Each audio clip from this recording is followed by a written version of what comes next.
the Icons of Real Estate podcast. Are you ready to learn the proven money-making secrets from top-producing icon agents? Ready to skyrocket your business? This podcast is for you.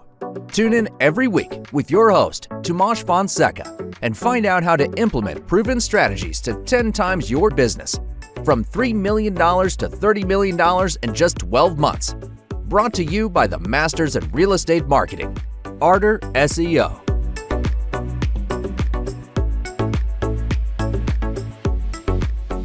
Hello, ladies and gentlemen. This is Luis. I'm your host, and I'm from Icons of Real Estate podcast. Today, we have a very special guest, Kendra, who's in Jacksonville Beach, and she's going to let us know about her story and all her experience, as she has done around 60 transactions, and she has around 5 years of experience. So, Kendra, could you tell us a little bit about your story, please? Well, first, thanks for having me. You're welcome. Yes, I did retail for a decade, restaurant for a decade, and almost 20 years of property management, managed commercial and residential properties. And I got my real estate license about 5 years ago, and it's been a really good fit. Having managed residential homes and commercial properties, I have a lot of vendors to help someone list their home, landscapers, pressure washers, painters, that kind of stuff. Oh, okay. But I also have a lot of experience with renovations and build outs. So when I'm working with a buyer, I have a good comprehension of what things cost.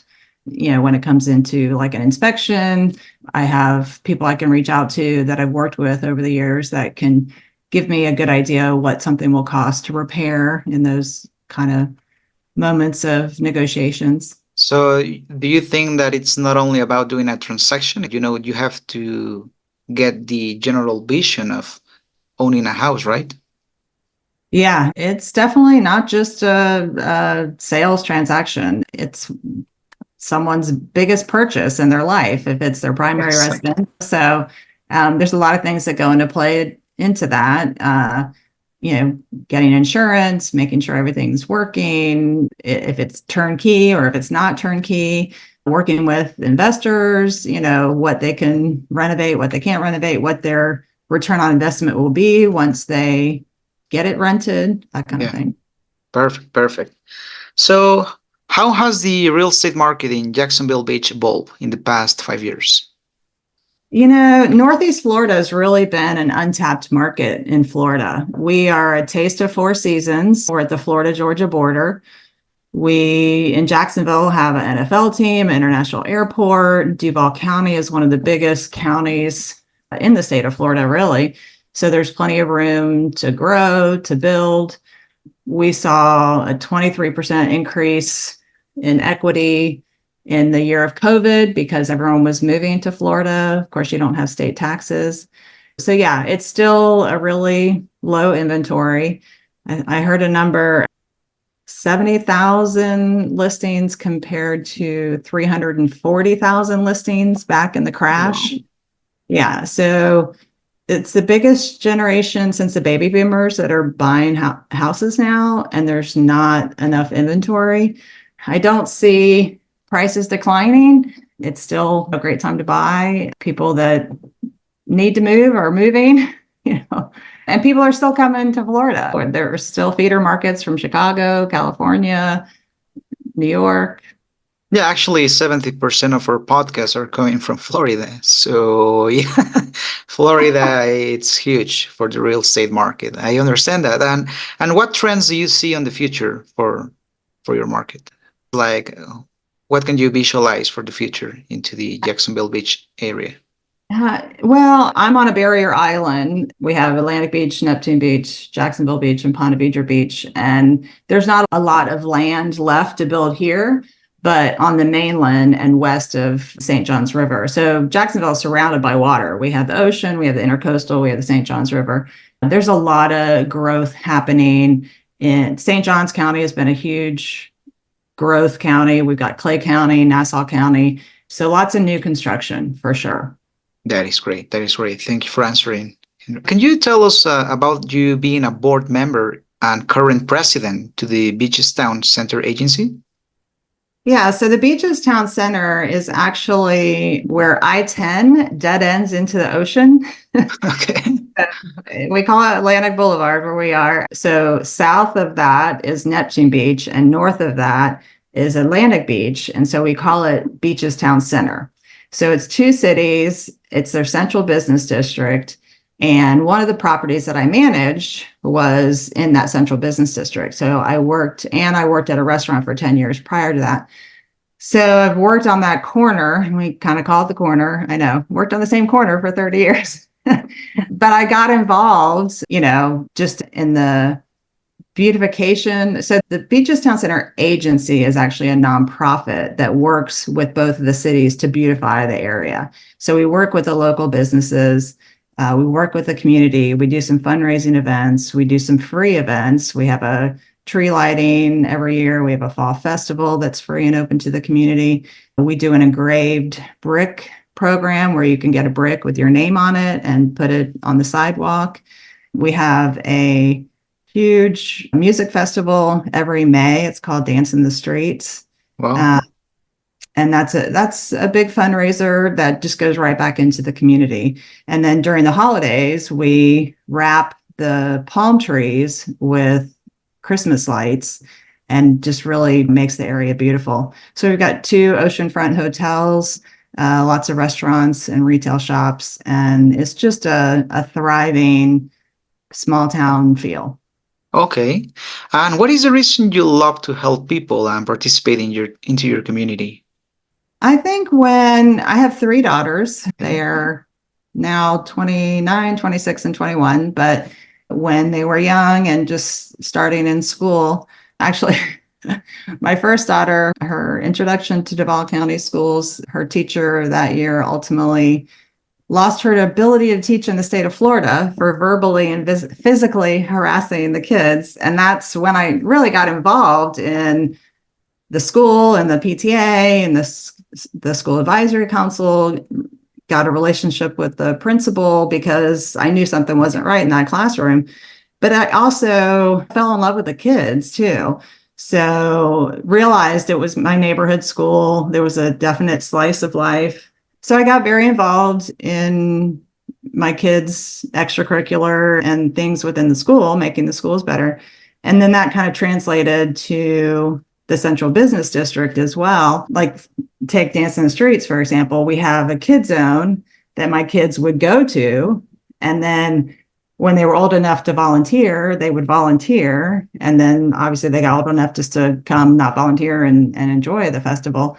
So in that, I've not only watched my own children grow in the community, I've also had a relationship with other kids doing the same thing. We have the Interact Club at the local high school, which is part of the Rotary Club. Okay. It's leadership. So I've had the opportunity to work with multiple high school students over the past 30 years and help them develop their leadership skills as well. And that's kind of translated. Keller Williams has a Quantum Leap program where I host. It's like not a full day, but it's basically helping 18 to 28-year-old, help them to figure out what they want to do with their life, Okay. Yeah. That is really amazing. You're really helpful in your community. And to what communities do you belong at the moment, apart from the Beaches Town Agency? So Keller Williams, I just love their philosophy. Their mission is to build careers worth having, businesses worth owning, lives worth living, experiences worth giving, legacies worth leaving. They've definitely coached the work-life balance. And there is a new community within Keller Williams that was kicked off. It's been over a year. It's almost 2 years now. It's the wellness community. And it's really supported and just burnout, how to take a day off once a week, how to have a 3-day weekend once a month. Yeah. And I guess, I should back up and say there's subgroups in that wellness community. There's an ADHD group, and there's Facebook groups for all these for Keller Williams agents. But Tyler, who runs the ADHD community, is giving such great tools to realtors that He's helping them stay organized, stay focused, that kind of stuff. There's also a recovery group called Clarity, and that is for agents that are in recovery or affected by someone in recovery. And I've actually been alcohol-free for over 3 years, so I've been very involved in that community.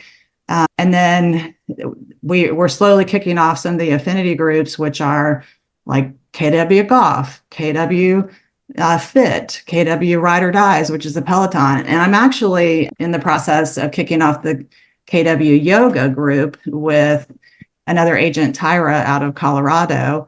So when we do Family Reunion is our conference, our annual conference, or I'm getting ready to go to the KW Mega Agent Camp, the wellness community is creating space. They have a quiet room. All those conferences can get very overwhelming. Yeah. But to have a quiet space designated to just chill out for a little bit. So bring in the yoga component into it. Can we get a offsite yoga place? Can we do that in the evening instead of going out or whatever? When we were in Vegas last year for Family Reunion, there was a 5K that a lot of the wellness community participated in. So it's a newer community, and Kimberly Gyrey, who is a MAPS coach that's kicked it off, has just been doing a fabulous job in running it, but also I now am a local market expert, kind of liaison ambassador for that community. So I've been sharing my story at local offices, regionally, just spreading the word that there's this support that Keller Williams offers. And I'm just so happy to be a part of it. That is just amazing. You're doing so many things at the same time. And how do you approach balancing your real estate career, your involvement in your community, and your family life at the same time? Well, it's a little easier since my kids are grown. I'm not as busy, I'm not a busy mom anymore, but I did go through a burnout last year. It took me a while to realize that that's what it was. I was kind of doing what I needed to do, but not going above and beyond. And this wellness community really helped me identify it and supported some ways to get through it. But what I realized when I realized it, I started to have a few really meaningful transactions. I had, a woman transitioning, her son was on the second floor of a townhome and transitioning her to senior living, a couple that was in foreclosure because his wife had so many medical bills. He was just over his head. I had a buyer for him. I had a woman that had been in a house for 46 years. I had the resources to help her empty it. And what I realized is those kind of things spark joy. I was connecting with them for a reason. I had the resources to help them.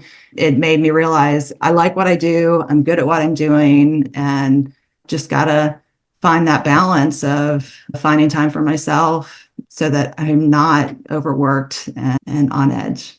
That is great. You're finding the way. I mean, you don't look like you're stressed. Well, I will say part of that journey, I discovered some open water swimming. So I start my day at sunrise in the ocean. I swim with friends. I average about a mile a day. So in a real estate world, nobody needs me at sunrise. So it never gets interrupted. I can try and do yoga later today, but sometimes it'll get interrupted. No one needs me at sunrise. I'm winning my morning. I have time in the morning for devotional time, quiet time. I go swim, come back, have coffee. That's been a blessing. And definitely not drinking has helped me be consistent with that. Yeah, that's amazing. That's really amazing. So into the real estate part, can you share a memorable success story into your career? I would say when I first decided to go full time and give up my property management job, I really was nervous. I didn't have the money to build a business. It was a huge leap of faith. And my broker, I called her, and I had known her for years. And I just said, am I doing the right thing? And she asked me how many people I had in my database. And I told her, and she said, you're going to be fine. And within a year, I was a top producer in my office. Wow. That's just amazing. Some of our audience are people who are trying to get into the real estate business, but we also have some agents that are trying to grow, but they don't know how to do it. So, what advice would you give to them so they can grow? I think a lot of agents don't realize their database is their business, their contacts, the people that they know. I think a lot of people think they're going to get a lot of online leads and that kind of stuff, but the conversion rate on meeting someone that you don't know is so much lower than people that you know. And not that everyone you know is going to buy a house, but they may know someone that will refer you. So it's really tapping into the people that you know and connecting with them in some way, and then just keeping in touch. Okay, building like solid connections, right? Yeah. Yeah. Just Okay. making sure you're top of mind with, and promote how you can help, promote your abilities to help them.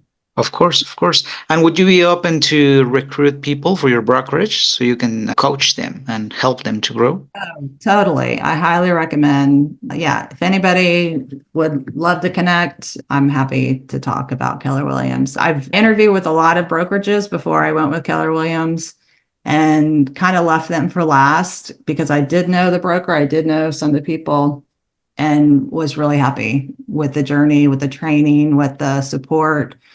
Yeah. Highly recommend and happy to talk to anybody interested. That is great. Well, you have a lot of experience and you know how to balance everything. So, yeah, we should definitely listen to you. uh, of course, Keller Williams, it's huge. It's one of the best brokerage ever. So, do you have anything else you would like to share to your audience? No, this has been wonderful. I really appreciate the opportunity to share. Yeah. All right, no problem. All the information that you just gave us, it is valuable, and you know people will learn from you, definitely. It was such a pleasure to have you here, Kendra, and thank you very much. Thank you. Thank you.